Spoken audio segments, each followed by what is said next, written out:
So good afternoon, good evening, good day. Welcome wherever you are. I'm Diane New, the co-director of WATER, the Women's Alliance for Theology, Ethics, and Ritual.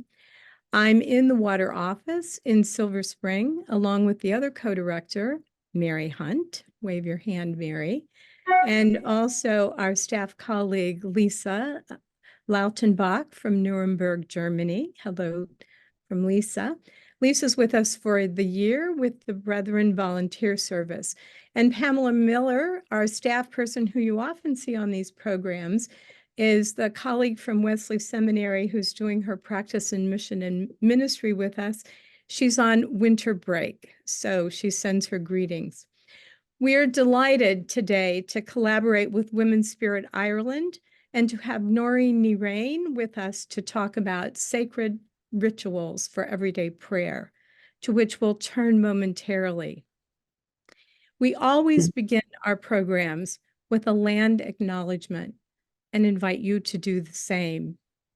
We at WATER are on Indigenous land in Silver Spring, Maryland, of the Piscataway and Anacostan peoples. We acknowledge the trauma and injustice toward Indigenous people that is deep in U.S. culture.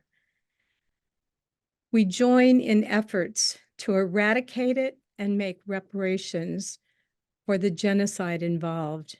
Consider the Native people on whose land you sit. Let's take a moment of silence to honor them and their sacred rituals. Feel free to put their names in the chat.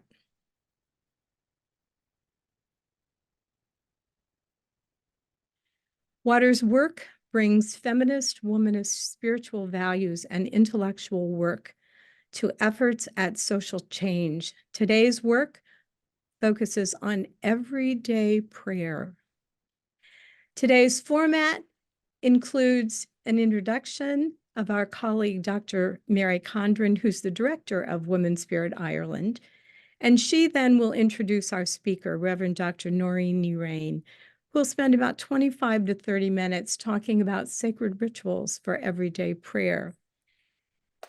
Then we'll engage in discussion and conversation together.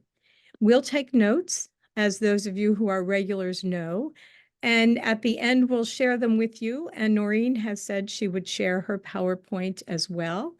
So you can just sit back and enjoy just the spirit flowing through today.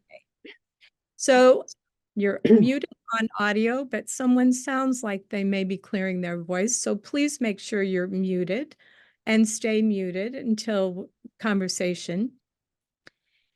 Clear line per presentation is always important when we listen to that video and audio afterwards. So we'll end at 2 p.m. Eastern Time, 7 p.m. Irish time, to respect everyone's schedule. So if you need to jump off, you can jump off. And if you want to stay on, we usually stay on for about another half hour with conversation, questions, reflections. You can re-listen to this conversation at WATER's website, www.waterwomensalliance.org. You look under programs and WATER Talks, and you can see all of the other ones that are there as well. It's my pleasure to introduce our beloved colleague, Dr. Mary Condren from Dublin, Ireland. Mary is the co-director, or the director, I should say, of Women's Spirit Ireland, and she'll introduce her colleague, Reverend Dr. Nóirín Ní Riain. Mary was with us for a water tea, and I imagine some of you on this screen were there as well, in January 2021, and that was titled Preparing to Celebrate the Festival of Bridget. You can check it out on our website. And who knew that she was preparing us to celebrate the Festival of Bridget in Ireland? Mary did her doctorate in religion, gender, and culture at Harvard, and she's the visiting research fellow at the Center for Gender and Women's Studies, Trinity College, Dublin. Her book, The Serpent and the Goddess, Women, Religion and Power in Celtic Ireland is a classic in the field. And her forthcoming book that we're all waiting desperately for is on Bridget, and it promises to shape the field of Bridget studies for generations to come. Many of us have been part of Mary's unforgettable and inspiring Bridget rituals. She led us in one here at the Water Office some years ago. I think that Mary embodies Bridget and was certainly a force behind Ireland's observance of St. Bridget's Day on February 1st. So welcome, Mary, and please introduce us to your colleague, Nóirín. Thank you, Diane, for that eloquent introduction, and over the top as always, but that's okay. It is my great pleasure and honor to introduce my colleague Nóirín Ní Riain. I first met Nóirín at a meeting in Dublin, and I was sitting there innocently and expecting, I'm not sure what, until Nóirín started singing. And I started crying. And I'm not usually a crying kind of a person, but I started crying at that point and couldn't stop, because what Nóirín does is not just to sing, she evokes the spirit when she sings. In that sense, she is a leader, or I don't like using the word priestess, but she is certainly somebody who is evoking the spirit in so many different ways. Now, Nóirín, when we set up Women's Spirit Ireland back about almost 30 years ago, became a consultant. We were very honored to have Nóirín as a consultant. And she has remained as a consultant and has graced many of our events. The one that I remember most is the first Bridget events we had in Termon Feckin in County Louth, the Irish Countrywomen's Association. And we started our Bridget festivals because Ireland was in a state of chaos at the time with all that was going on in Northern Ireland.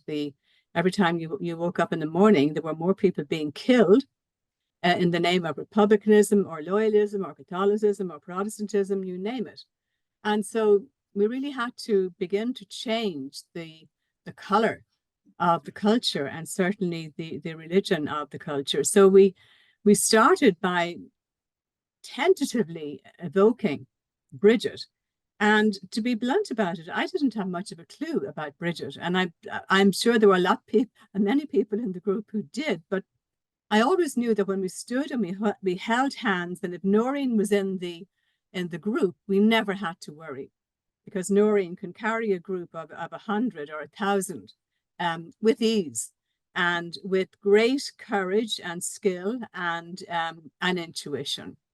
And so, you know, it was that courage that enabled us to begin our Bridget festivals, because, as I said, I didn't know very much about Bridget, but we did in what Nell Morton urged us to do at the very beginning when she wrote her beautiful book. She said, as women, we must hear each other into speech. Mm-hmm. And the Bridget festivals did that exactly. We heard each other into speech. Now, Nóirín has been on a long, long journey over the last 30 years, as all of us have been. And I was one of those who was campaigning for women's ordination for many, many years until I got sense.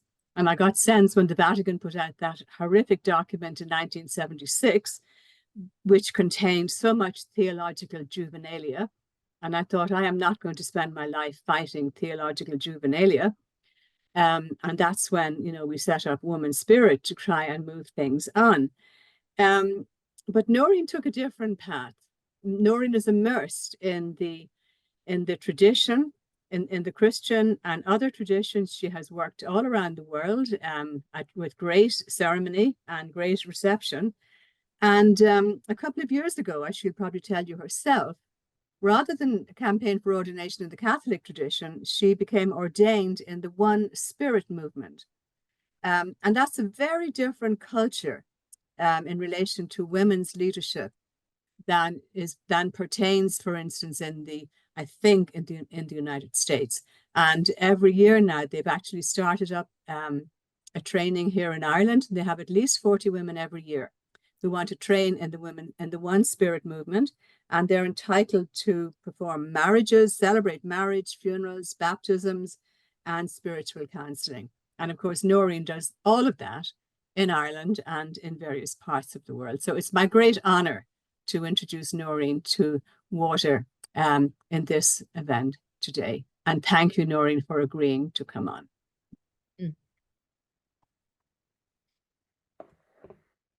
Thank you, Mary. Nóirín, we're in your hands, or in your voice.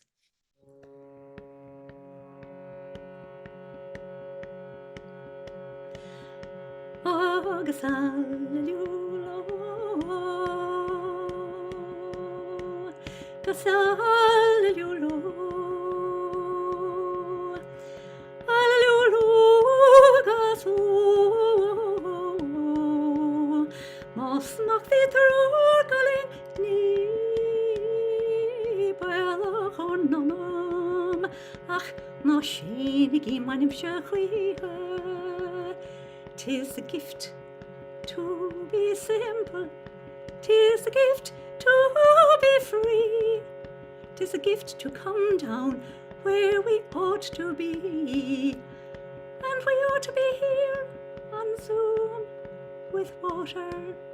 Thank you, Mary.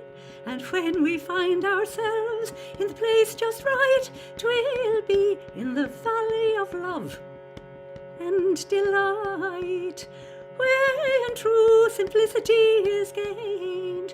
To bow and to bend will not be ashamed, to turn will be our delight, and by turning we'll come down right. Peace is flowing like a river, flowing out through you and me, spreading out into the desert, setting all our spirits free.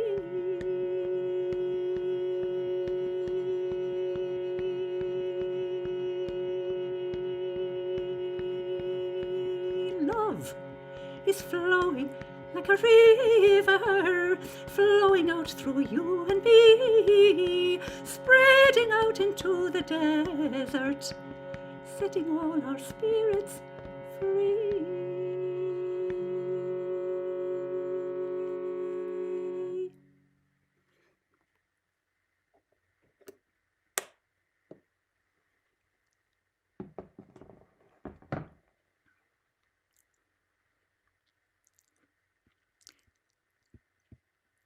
Gominitíh agus ní éting rá cé có tachtach is háiman sa con bheith liv inniuh nó omsránóna pe áit an dain ina bhfuilin sibh. Agus cuireann sé glondar mo chrí con bheith liv an isis. Gurb mach agat Mary an sa ma chara ma anam cara mar a léim Mary Candran. Agus gur míle mágad freisin go dtí an máire eile Mary Hunt agus Diane a thug an cuireadh dósa bheithan sa. Agus de lísa atá mar engel cabhrach freisin an edas a chomid ag teistal ag go buinte sa.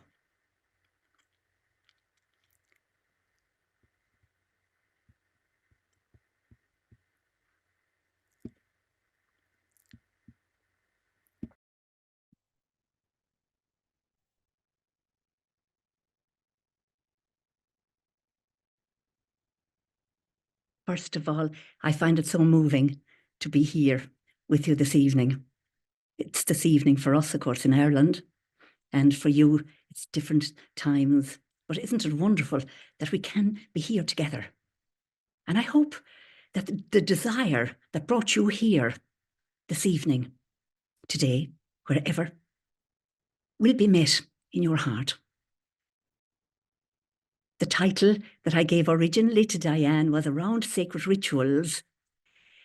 But then there was so much to say that I wondered, how would I possibly, in 25, 30 minutes, how could I focus to make it meaningful for you to be with me. And what I decided was, I was praying, and what I decided was that I would zone in on the title of WATER, which is wonderful, Women's Alliance for Theology, Ethics and Ritual. And so I thought I'd zone in on theology, ethics and ritual for you. But first of all, we must light our candle, because in the Irish tradition, our tradition is that when you're born, a candle is ignited for you in heaven. And that continues to burn for you. Sometimes it's a long candle if you're not called back for a long time. Sometimes it's a short one. But we always say that. And so when we say in Ireland that somebody is dead, we'll always say, Tá a cuinneal mochta rih bhreacha an lei. Do you want to try and say that? Tá a cuinneal mochta rih bhreacha an lei, which means that her candle, or his candle, is extinguished before the dawning of day, before the resurrection. And so we light that now, our candle of connection, our candle of alliance, of uniting that cosmic and that celestial candle that's burning up there for each of us. We're also lighting a candle, of course, of connection, friendship, love, water, the symbol of water, which is a wonderful symbol too, such a feminine symbol, going with the flow and so on. And so in tune with water and the sentiments just expressed there by Diane, there's this lovely prayer from the Lakota tradition. And I wonder if you might say it with me wherever you are. You're all on mute, but we can talk, we can say it right together. So we'll take it nice and slowly. It's a very beautiful prayer, an interfaith prayer. Great mystery. Teach me how to trust my heart, my mind, my intuition, my inner knowing, the senses of my body, the blessings of my spirit.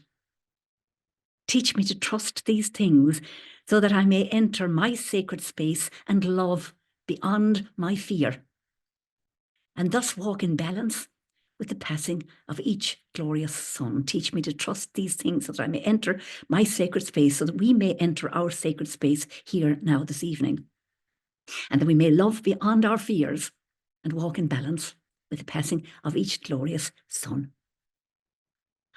So the focus of my presentation, and I may have to lose things as we're going along, and the timing will be, I'll be watching the timing and so on, and Lisa can be watching it too.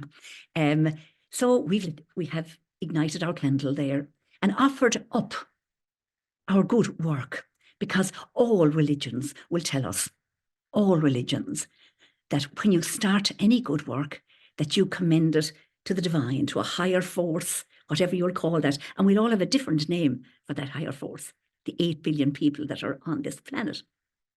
And so we offer that up. St. Benedict, I lived in a monastery here, and that I'm just on the edge of for 16 years, a male Benedictine monastery here. And they follow the rule of St. Benedict. It's written much in the same time, a time of chaos in the 6th century Italy. But St. Benedict does say that before you begin any good work, commend it to the divine. So as I say, I'm going to zone in on theology, ethics and rituals, and how I brushed with them myself, in the hope that they may give you some little nudge to talk to me and to talk to all of us later on. And so I'll zone in on theology, ethics and ritual and what they mean to me. And then my brush with theology was through a doctorate, which I called theosophy. My brush with ethics has been a personal ethics, where it's people I have met that have moulded my ethics, my morals and so on. And I've chosen 5 women who did that. And then in ritual, I'll talk to you about an old book that I just published 2 months ago. And then it'll come into you, Mush scéal féin, scéal gach duine, you'll see there, which means my story, my own story is your story. My own story is your story. And hopefully there will be some resonances that you might find here. So my brush, as I say, with theology was always, from a very young girl, I was a troubled little young girl, But I was always listening, and listening to a voice in my head that I now know was a higher force, a divine God, whatever. And so I was just all my life wanted to write about this. All my life wanted to be a priest, of course, in the tradition, but that's another story entirely. But then in 2003, I completed a doctorate here in the University of Limerick. In fact, the first doctorate in theology from this university. And so one day again, like in prayer, I was wondering, how would I embrace the whole notion of listening to the sound of God? So there would be the voice of God, silence, of course, which I'll talk about in a minute. And so I said, I need a term for that. I need a term that, just like vegetables, you know, goes everything from carrots to potatoes, all of that. So this word came up, theophany, which is a mélange, blending of two words, theos, from the Greek God, that you might know, from theology, you know, the theology is just another word for words of God in the simplest definition of it. But sonans, then, which is sounding. So the sound of God. So it's really a portmanteau word. You Americans who are looking in are very good at portmanteaus. You're always blending words together, like brunch, like motel, motor hotel, blaxploitation, and so on. And so when I started, it was very exciting because I had, of course, to study the biology of the ear too, and found that it's by far the most sophisticated and sensitive of all your senses. I won't have time to go into that much now today. But the ear really, as you'll know and appreciate, it's the Cinderella of the senses. It's always playing second fiddle to the eye. When we say we understand something, we say, I see. And so throughout Western culture, and indeed theology, definitely, the eye was always in the first place. And there's a man who wrote a wonderful little book, a little bit outdated now, because it would have been written in the 50s, I think, Joachim Berndt, but he was very influential in my research. He says, ever since the age of Newton and Descartes, we have put excessive emphasis on the eye in our culture. A composer, musician, avant-garde composer was passed over. He says the education of the ear is 50 years behind the education of the eye. 50 years. And then, of course, that really affects our spiritual climate. And we might talk about that indeed, because if we had been better listeners, we certainly wouldn't be in this global crisis that we're in the church and in politics and so on. And of course, the Hebrews, Jews and the Irish are great oral people. We lived by storytelling. We live by passing things on by the ear, our traditional music and so on. Berendt, and I'll come to that, he said, it's, you know, the eye is a masculine sense.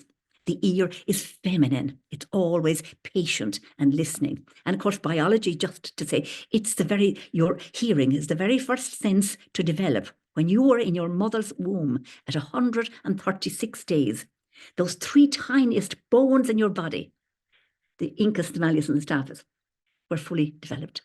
And so you spent that time listening. It's the last to leave the body, of course. You can hear in all directions, and you can only see in one. Just a few tiny little snippets there to tell you about your very sophisticated hearing. So Berendt, as I say, he says that the eye is the most expansive, the most aggressive, the harshest and most piercing, the most masculine, egocentric and hungry for power. Because, of course, the eye is going around, darting around everywhere, looking at everything. I'm looking at a million things now out the window here and so on. Whereas the ear is it has to wait. It has to be very patient. And then he says women were linguistically and vocally superior to men. And he says that women make better listeners. I think that's probably true. Any of you who will have had a child or had babysat or anything, you're listening out for them so intently when they're asleep, when they'll wake up, and you're right there. Then theologically speaking, of course, hearing has been always, in some very, very few cases, favoured. St. Benedict As I told you, he wrote this rule for monks, small little rule actually, only a few chapters in it. Mine is well thumbed now at this stage. But the very first word in that rule is a Latin word called ausculta, which means listen. And he expands it, listen with the ear of the heart. Listen with the ear of the heart. And that's a big one, isn't it? Christ, of course, says, I think 14 times, it comes into the Gospels and the book of Revelation, let the one who has ears to hear listen. It sounds a very stupid thing to say, doesn't it? You know, but of course what he's talking about is a different kind of listening. Isaiah, listen that you might live. So, then a tiny word about silence, because of course silence is the sister of sound. Every sound comes out of a silence. And listening is only possible when there is silence. A lovely little book called The World of Silence, Max Picard, says that. And then Blaise Pascal, the French philosopher, he says, all of men's, he said, but all of humanity's problems come from an inability to sit quietly in a room. Yeah, to sit quietly in a room. But we know that silence is very good for us. It's very good physically. It focuses our attention, strengthens our memory, brings a greater clarity and sharpness to mind, reduces depression. Of course, all meditation is based on silence. John of the Cross, lovely little quote. There's millions of quotes, of course, around silence. And he says, what we need most in order to make progress before God is to be silent. To make progress before God is to be silent. For the language that God, he, she best hears is silent love. Silent love. So, just three broad categories of theophany that I came up with, and they're all sort of gradations in between. Just three broad varieties that you'll identify. First, there's cosmic theophany, which is just listening to all the sounds around you now. I can hear my heating system. What else can I hear? Slight flicker of the candle, but whatever you can hear, this is cosmic theophany, the ambient sounds around us. Babble, it's non-conceptual, so like children talking away, babbling away to themselves. Then there's theophany, the messenger. I've taken a little theological word there, kerygma, which means a message, something that carries with it a clear message. For example, I can say to you, Lisa, go and close that door, or whatever, something that carries a concept. And then we're coming into the final one, to the mystical one, which you water mystics are probably geniuses at.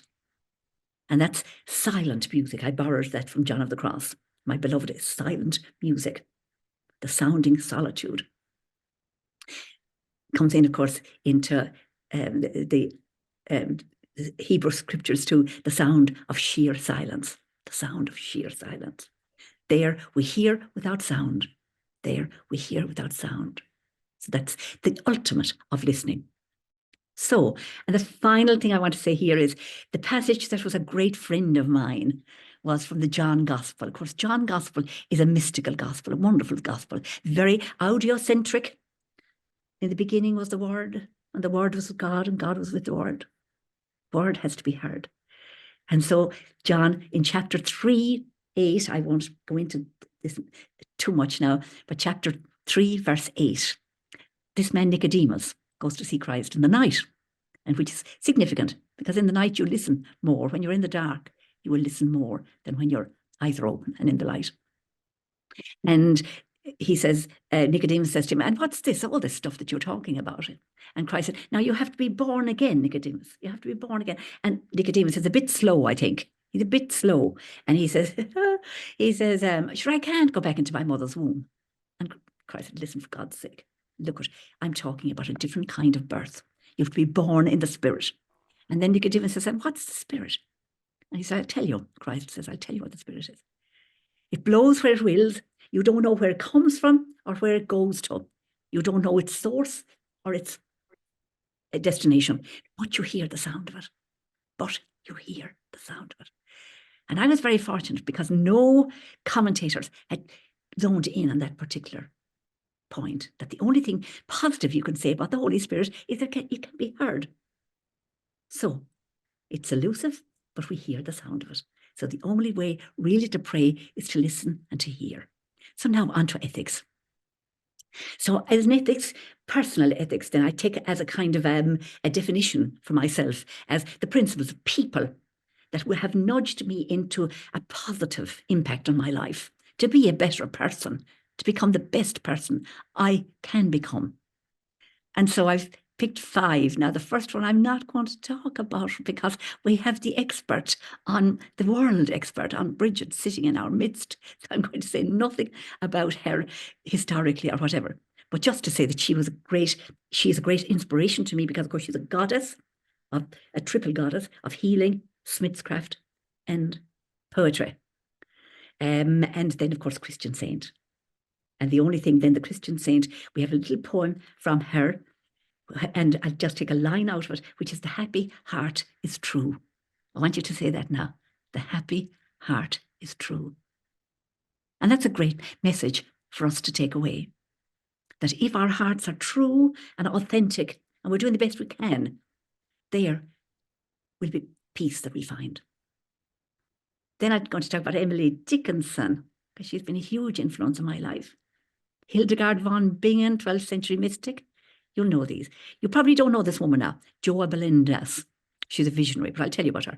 Mirabai, I'd say probably get to Mirabai, but we'll start with Emily and her influence on me, and maybe her influence on you too, because Emily Dickinson is such a poet of ambiguity and of asking the questions and living the questions, indeed. You know, is it Rilke says, love the questions themselves. Don't bother about the answers. Just love the questions. And the ambiguity there. And how we should seek for humility and not be like a frog poking all day long to an admiring bog. I'm nobody. Who are you? Are you nobody too? Then there's a pair of us. Don't tell, they'd banish us, you know. How dreary to be somebody. How public, like a frog, to tell your name the livelong June to an admiring bog. Ah, sure, it's brilliant. And then, of course, she's a feminist, then too. No institutions. I think what Carl Jung said, that institutions, they bury spiritual experience. I think we'd agree with that.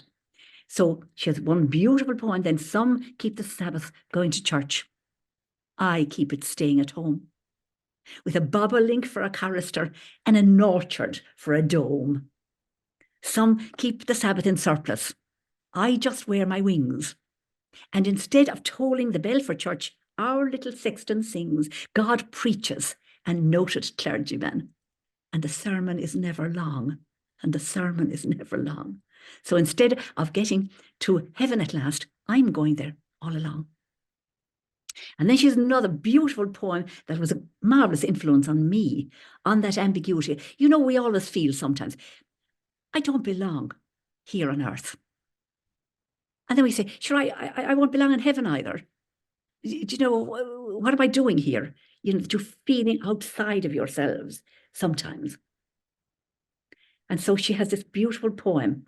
I'm not a composer, but this song, I was on the Shannon River, which is a magical river here. It's around the goddess Shona. And I was on with my former husband and my 2 children. And this little tune came to this song. So I'm just going to try to sing it now for you. I won't go back to, let's see, maybe I'll have to go back to turn on this. No, maybe I'll keep it for later on. I might sing it for you with when I've turned on that other musician's button. But Ed, I'll say it for you. I never felt at home below. And in the handsome skies, I shall not feel at home, I know. I don't like paradise. Because it's Sunday all the time. And recess never comes. And Eden will be so lonesome bright Wednesday afternoons. And Eden will be so lonesome bright Wednesday afternoons. If God would make a visit or even take a nap so as not to see us. But they say himself, a telescope perennial beholds us. Myself would run away from Father, from him and Holy Ghost. But there's the judgment day. So that, again, that's all that ambiguity. She's been a great influence on me on hope. And in fact, I keep thinking of her definition in the huge chaos that we're in, ecologically, globally, war-torn lands and so on. Because she describes hope as the thing with feathers that perches on the soul. So it's like a little bird. It perches on the soul and sings the tune without the words. Very important. So no concepts, sings the tune. It's pure sound and never stops at all. So that's hope. Friendship. And Mary Condren, I remember quoting this poem to you, actually. You mightn't remember it now, it's some years ago. But she says about her friendship, she says, to see her is a picture. To hear her is a tune. To know her, an intemperance as innocent as June. To own her not affliction. To own her not affliction. To know her for a friend, a warmth as near as if the sun were shining in your hand. Isn't that a beautiful description of friendship? And I think I know who she was talking about. Her friend, who was an Irish woman, actually. An Irish woman who emigrated from nearby here. I'm living in the Golden Vale. And this woman came from Killusty, County Tipperary. And she emigrated, I think, they say around 1865. Her name was Margaret Maher. And so she was a domestic servant to the Dickinsons for 30 years. And she became Emily's dear friend. Emily described her as courageous, warm, wild, mighty, good and noisy, the north wind of the family. Isn't that lovely? She used to call her Maggie. And they wouldn't let her off. Maggie wanted to go to California, actually. And they wouldn't let her go because she was a great butter maker. And they said, no, we can't do without the butter. But the last 17 years of Emily's life, she spent in the kitchen with Maggie, baking with her beside her. And do you know what? Emily gave Maggie her poems, and Maggie kept them in the trunk that she brought from Ireland. Isn't that lovely? She brought this big trunk, and she kept all Emily's poems in that.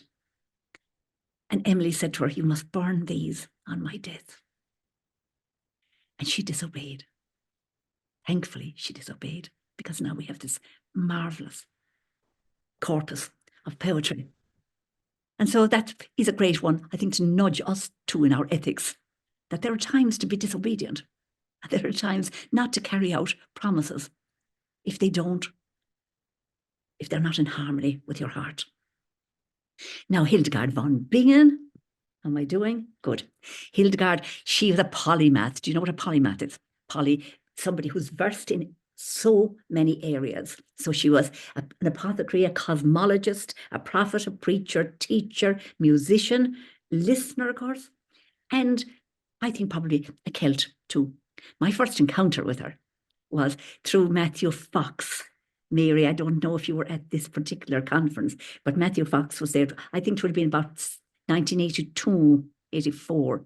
And Matthew said, gosh, he said, your singing is quite strange. You should be singing Hildegard von Bingen. And I said, oh. And at the time I had been doing recordings here with the Benedictine monks of Glenstal Abbey. And he said, she's a Benedictine abbess. And did you not hear about her? So I came running back to the monks and I said, listen, lads, you never told me about Hildegard von Bingen. And she's one of your own. And one of the older men who's passed over now a long time, he said, oh, my goodness, Nóirín, no.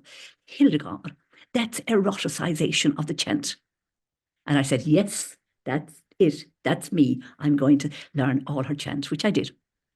And so at the age of 8, 10th child, a 10th child was always a tithe to the monastery. And so she was sent off at the age of 8, imagine. Author of 12 books. Her theology is very divine, feminine. Eve, Mary, Church, Sophia, of course, wisdom. And then she says that we're all, well, she described herself as a feather on the breath of God. But I like to think that we're all feathers on the breath of God. Feathers on the breath of God. God's trumpet too, she said. You can see her here on the side. She's dictating to Volmer, who was the only man she developed monasteries for women. And so she was a great theophonist. She says that by hearing we know and understand, not by seeing. And so her legacy for us, our ethics today, and she was only canonized now, 12th century, only canonized by the church. They're very slow. They're very, very slow. They canonized her in 2012. And so she's fourth woman doctor out of, I think there are about 30 doctors Mary would know now. And indeed, Diane and Mary would know too. There's about 30 doctors in the church, only 4 women. But yes, so she focused on the beauty of justice, living in justice, the beauty of love. Ecological, of course, way ahead of our time that we now need so badly. The earth is our home. Sin is neglecting, abusing the planet. Imagination before knowledge. Einstein, wasn't it? Einstein said that knowledge will take you from A to a Z, or a Z, as you say in America. But imagination will take you everywhere. Mysticism rooted in nature. I am the breeze that nurtures all things, the rain that causes the grasses to laugh, the yearning for good. I think she had a great sense of humour. So on that eroticization of the chant, I want to give you a tiny blast of her chant. Because, of course, she entered a monastery called Dizzy-Bodenberg, and that was named after an Irish saint, Dizzy-Bod. So I think that that Irish style of chant came through Dizzy-Bod right through Hildegard, because it's very, very different, as you'll hear, from chant, from Gregorian chant. And so this is one of her beautiful poems to Mary, whom she calls Viriditas, somebody who's greening, that Mary is greening, and we all should be greening, like the psalm says, full of sap, still greening. I'll give you a little blast of this now. Hildegard.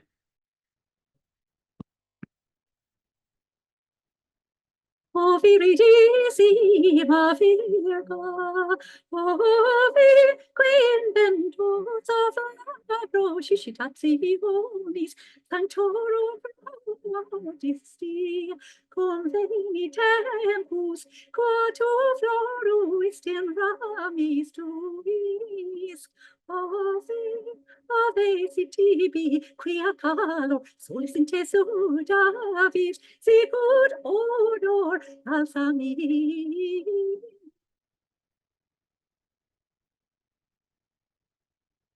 That's just a tiny snippet now of Hildegard von Bingen. So I'll go on there, because I realise now too that I didn't have my little microphone on at that stage. So I want to introduce you now to somebody who was highly influential in my ethics of prayer. A Swiss visionary woman from Zurich called Joa Belindas, and she died in 2005. And so she came up with a whole new theology here. This is one of her books, actually, So That We May Be One. A very radical book indeed. Singing, of course, is very important, but she used to have visions of the saints, particularly St. Nicholas and some Irish saints.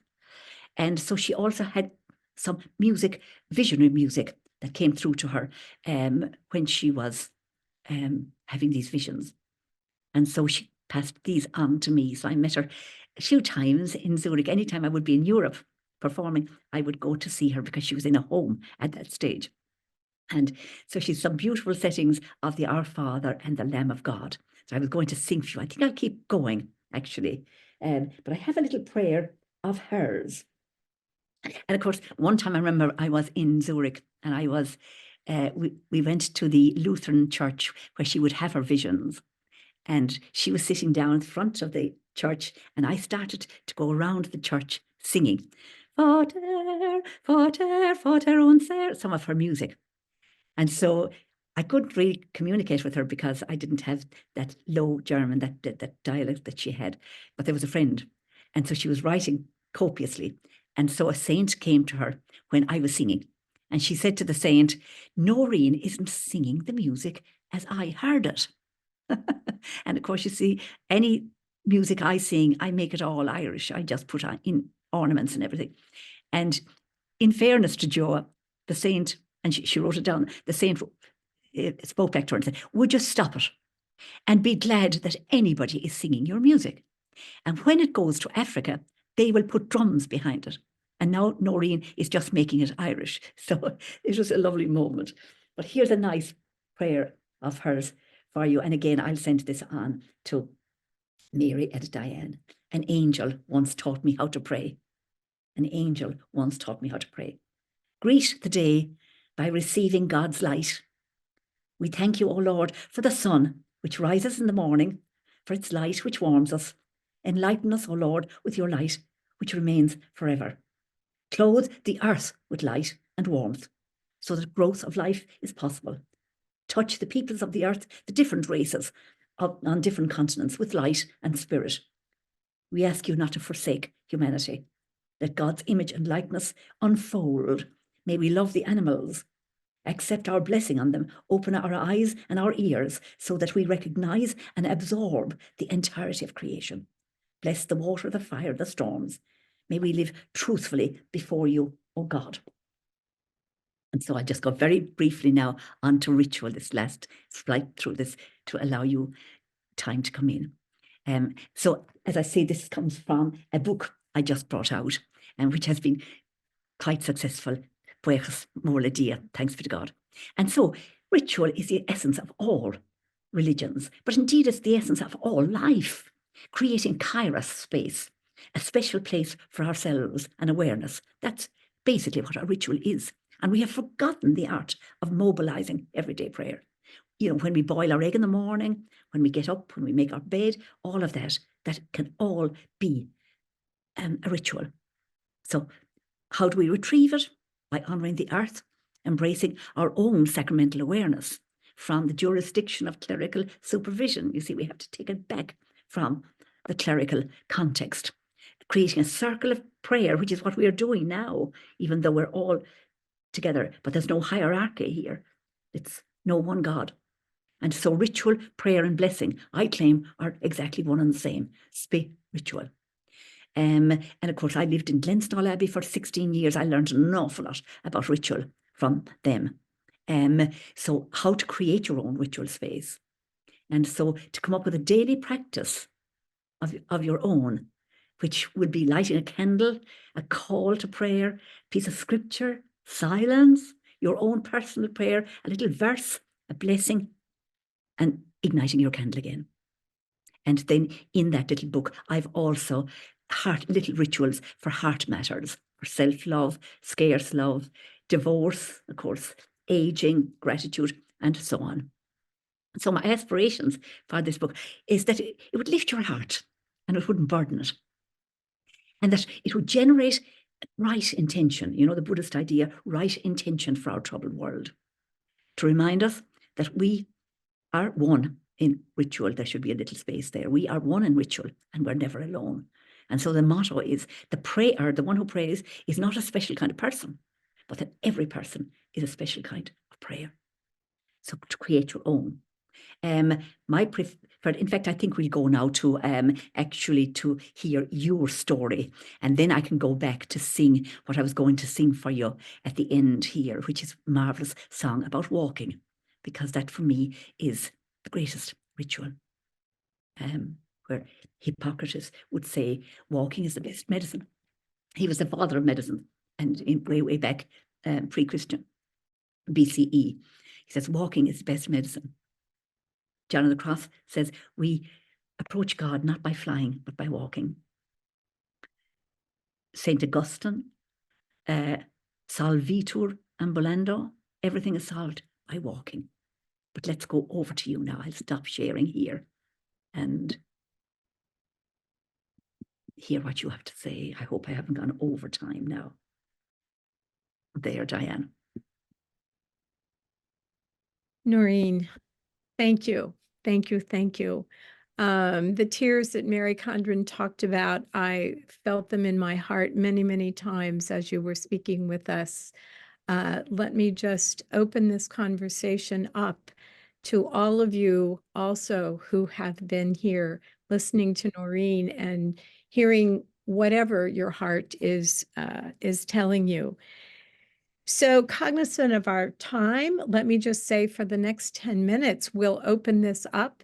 I'll then close it at 2 so that anybody who needs to leave must, and then we'll continue it on for about another half hour. So we all know the magic, raise the hand or wave your hand, and we'll call upon you.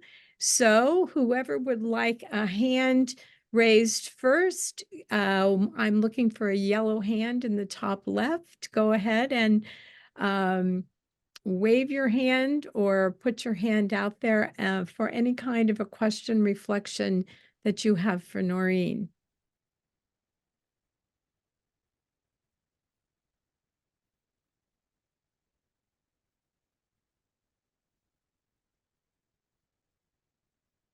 You're caught in the prayer of silence, I think. Or else you're all asleep.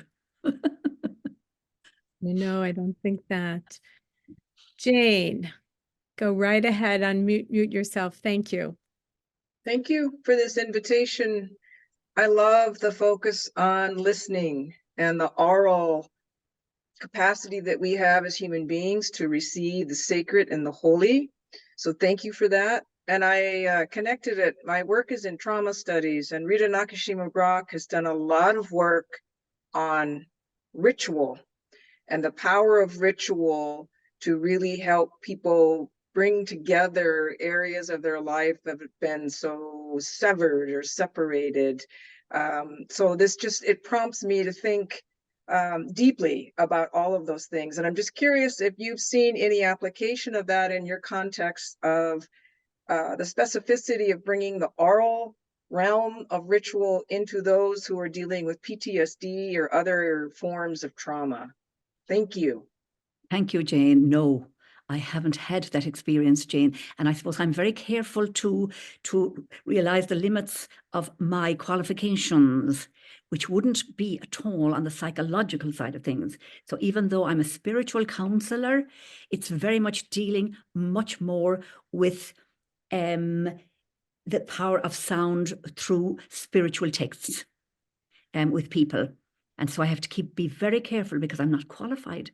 And so when people approach me for spiritual counseling, I have to, say, quite a few times, I'm afraid I'm not the person for you.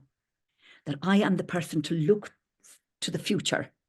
Whereas psychological counseling is very important, and I'm not doing it down at all, but it is almost like looking in the rear mirror of the car. You're looking behind you. Whereas spiritual counseling is looking forward, So no, it's a very, but thank you for bringing it up, and I'd love to hear more about it, and indeed to read some books around it, because I haven't delved into it at all. Thank you, Nóirín. Thank you, Jane, for your question. Let me just respond and say that there is ritual work being done around the areas of abuse. And so at another time, we might talk about that. But let's go on to another question for Nóirín and stay here for the moment.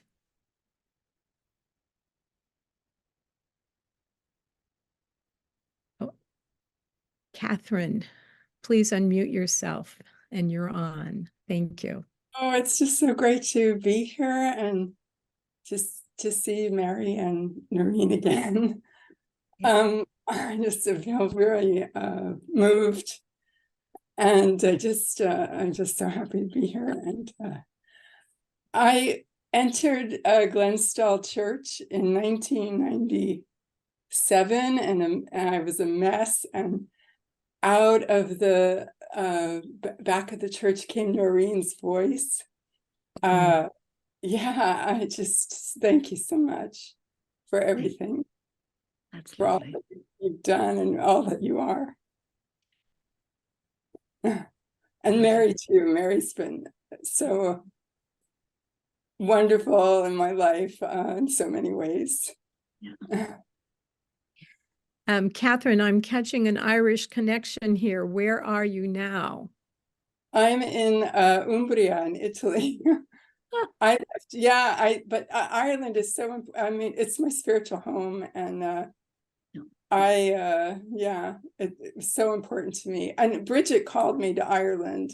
It's a long story, but it's because of Bridget that I ended up in Ireland for 4 years.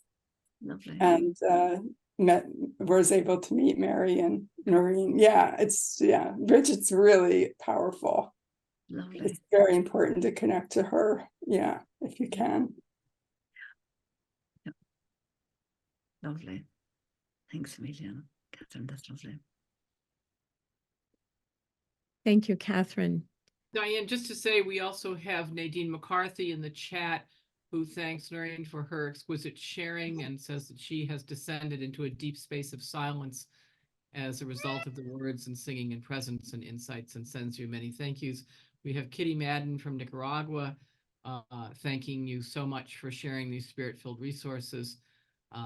And she says she is sorry to have to leave early, but she uses similar kinds of daily rituals in her own life. And then from Elizabeth Green, thanking Nóirín for a inspiring and thought-provoking talk. So just to add those from the chat. Go ahead, whoever's next.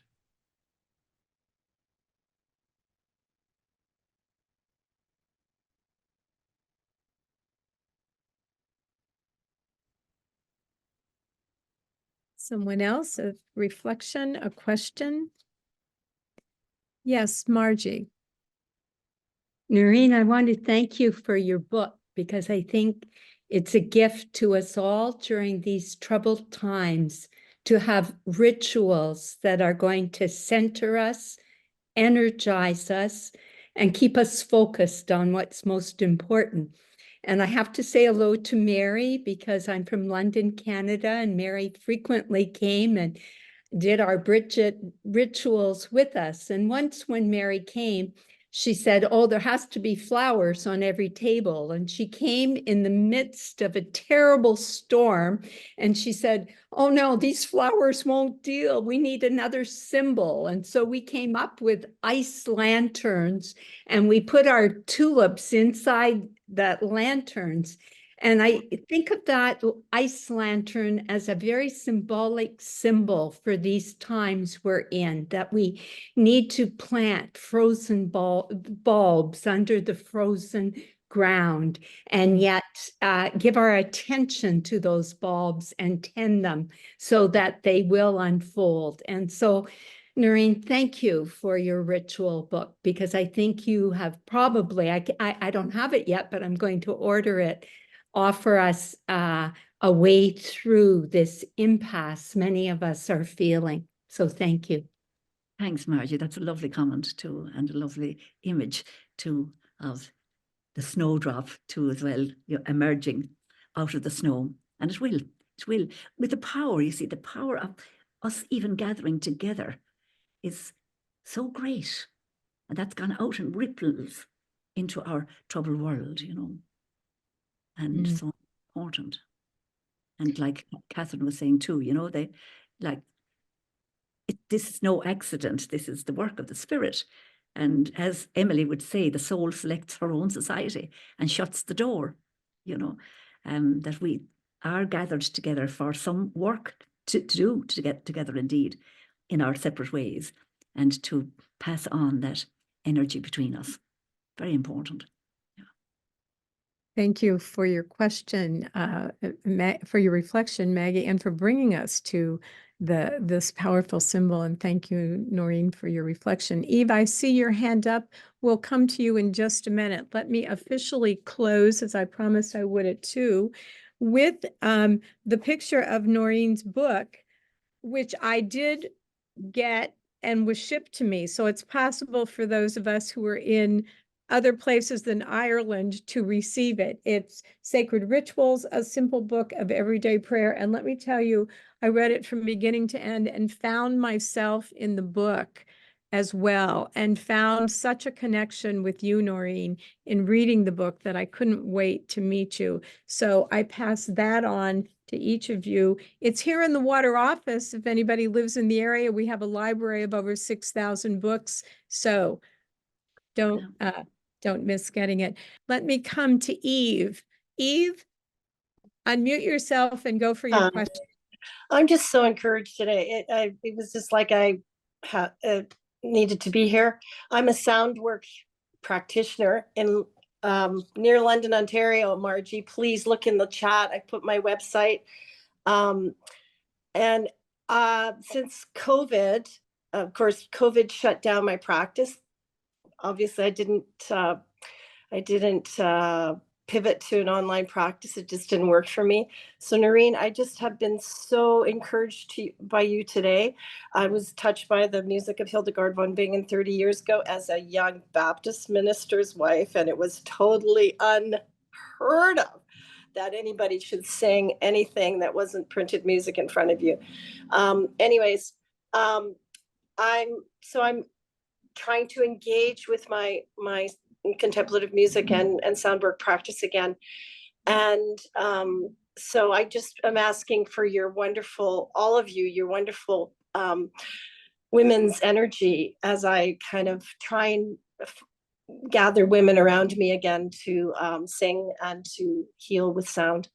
And so it's very timely. Thank you so much. God bless the work, Eve, and may it prosper and thrive for you, and it will.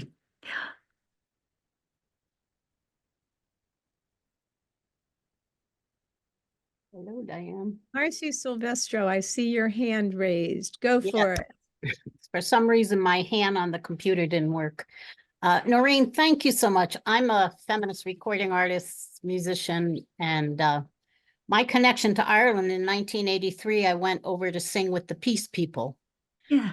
And it was a very powerful experience. But I want to thank you for combining the poetry and the music. I think it's really important to have people understand how the word becomes flesh and the flesh becomes word.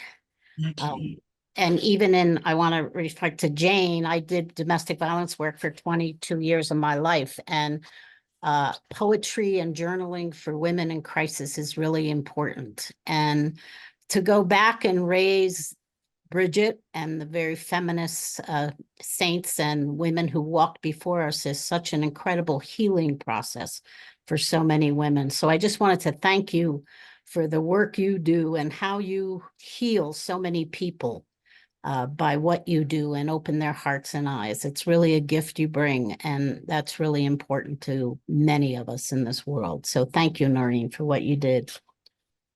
Thank you, Marcy. That's lovely. And poetry is it is such a powerful tool, isn't it?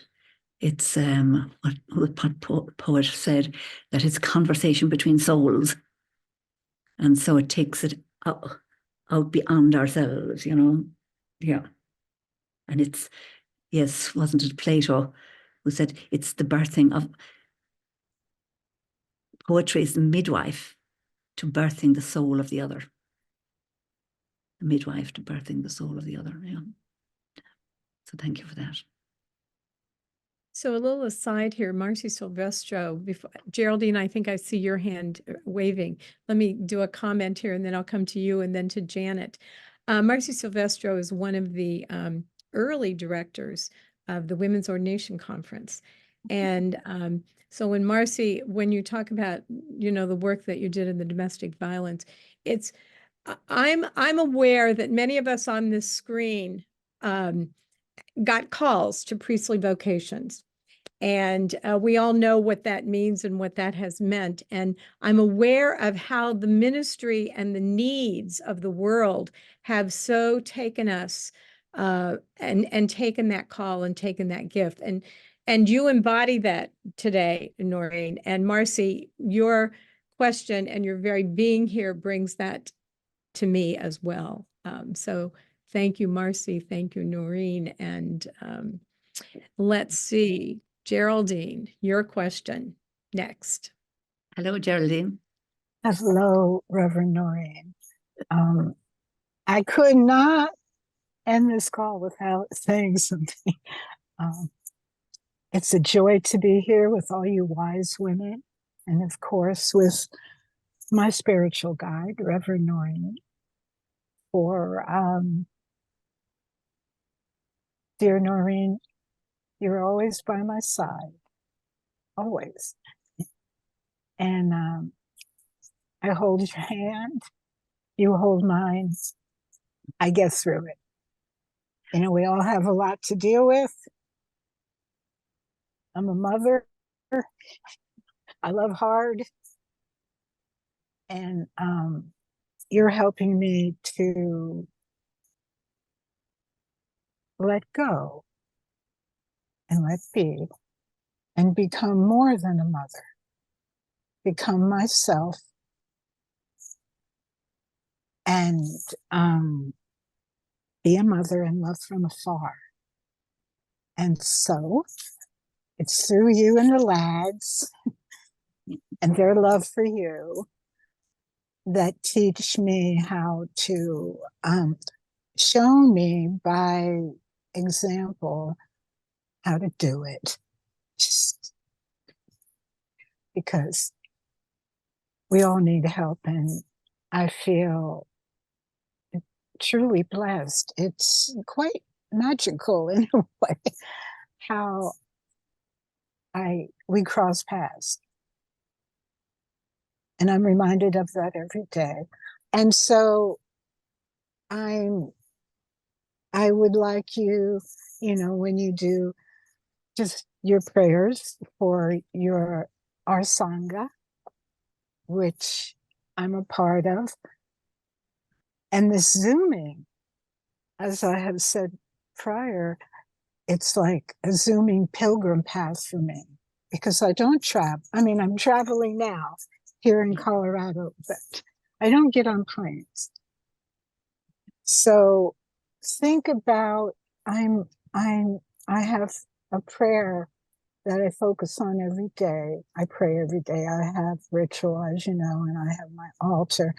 I have a traveling altar. It's over here on the chair, seat next to me. But I'm praying for a holy home, my next home. I'm leaving a home that does not serve me anymore.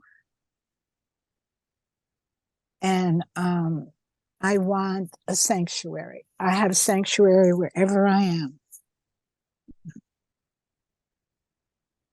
But I believe this, that there is spirit of place. There are energy of place.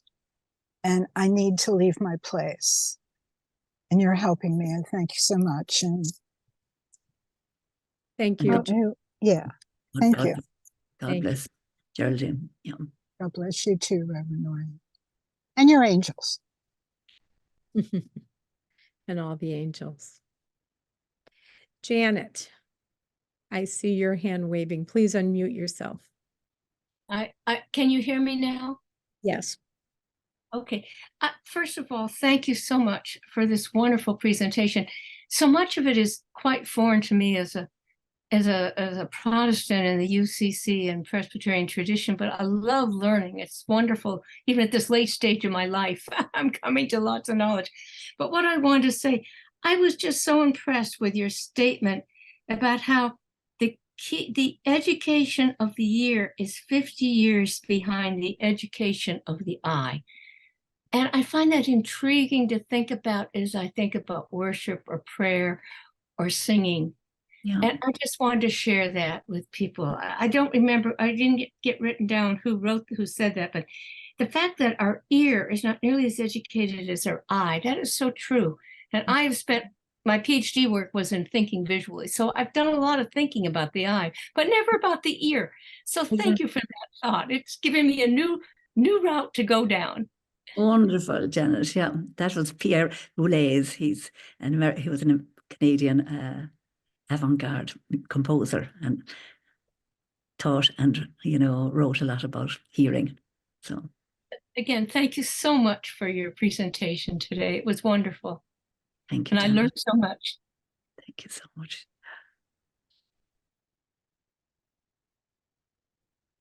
Do we see any waving hands at this point?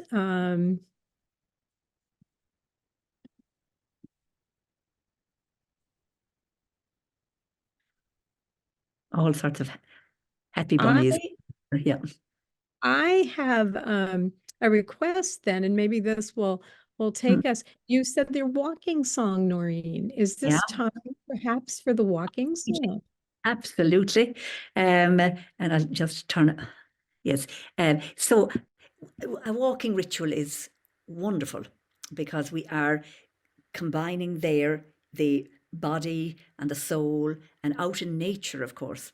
If you can walk out in nature, is wonderful. And so there is a wonderful song by William Butler Yeats that talks about William Butler Yeats. He was our poet laureate, of course, a Nobel Prize winner, rather. And he had 3 passions.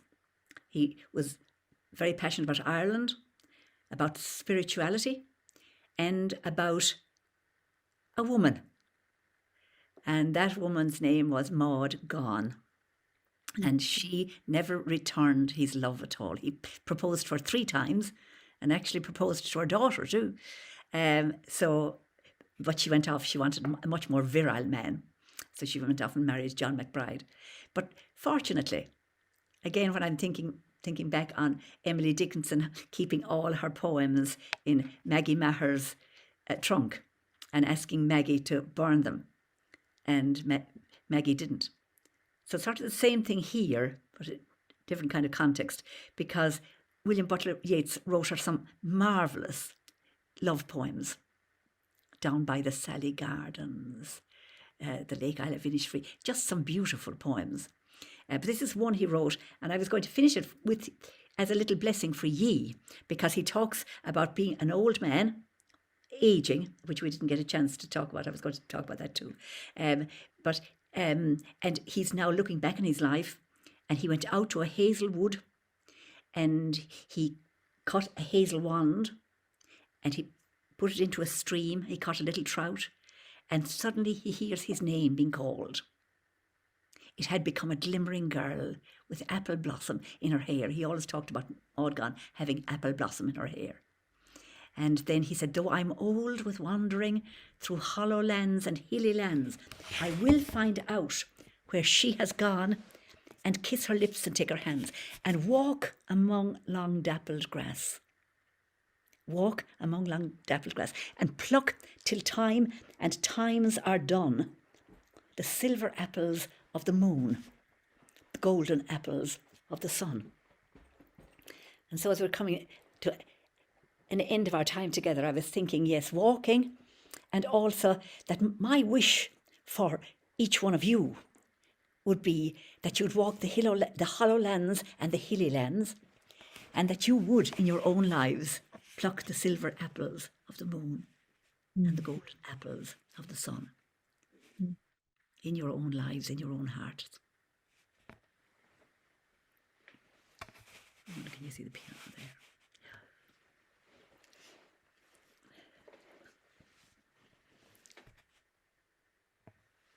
William Butler Yeats.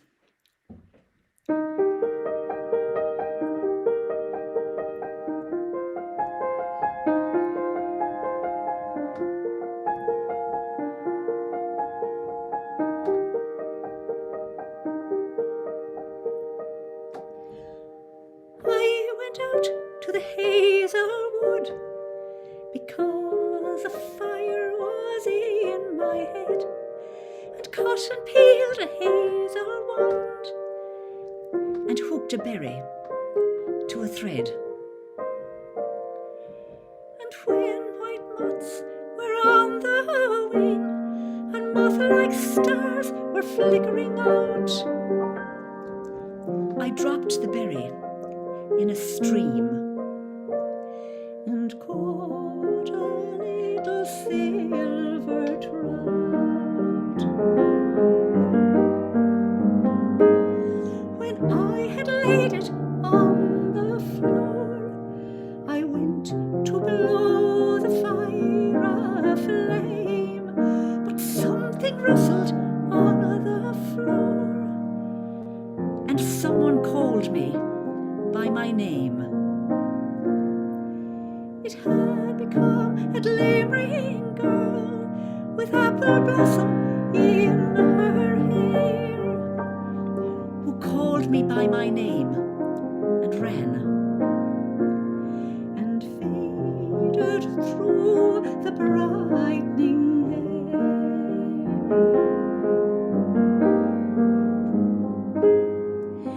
Though I am old with wandering through hollow lands and hills,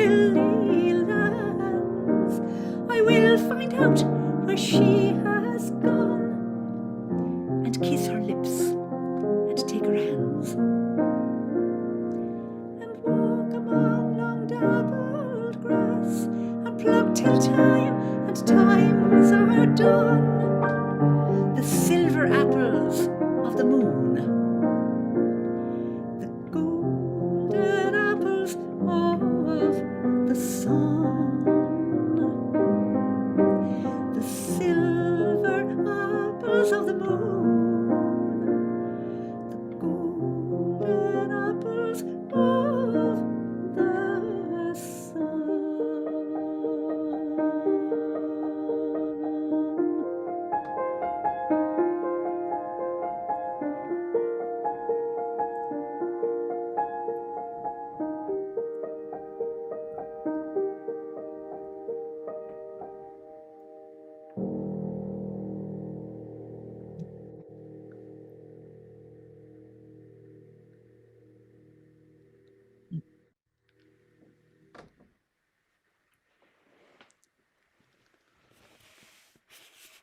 Thank you. Nóirín Ní Riain. Thank you. Thank you, Diane and Mary, and all of you who gave of your time. And God bless you. And a small little blessing for you from, not from a woman, but from a man. We have 3 patron saints in Ireland, Diane, and you will know them. So one you'll know well, Patrick, of course. Second is the female, Bridget. And the third is what people don't know very well, Saint Columkill or Saint Columba. And so he has a lovely blessing, very simple little protection, a blessing of protection for this year ahead of you and for all of us. And so I'll say it line by line. There's only 4 little lines in it, and you can say it in wherever you are yourself. Little hymn of protection from Saint Columkill. Be a bright flame before me. Be a guiding star above me. Be a steady path beneath me. Be a guiding shepherd behind me. Today, tonight, and a year from today. Amen.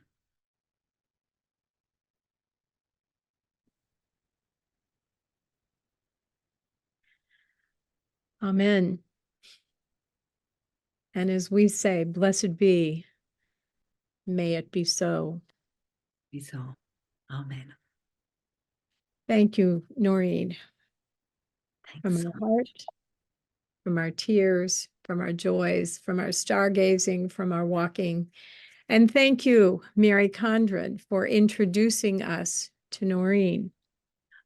I might have to say there's maybe another space for a Bridget. Yeah. Or maybe everyone in Ireland has a little Bridget in her. I'm not from Ireland, so maybe that's my dream, to have a little Bridget too. Thank you for bringing us to ritual, for sharing us with us, your voice, your studies, your spirit, your life. We can From blow my it. candle to your Okay. candle. May we continue to meet. Thank you each for joining us. We look forward to the regulars joining again and the newcomers today to becoming regulars. We welcome you to Water programs.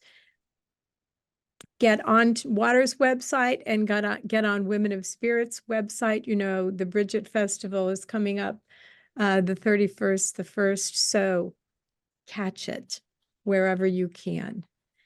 Good day to everyone. Good evening. May there be peace, peace, peace. Thank you.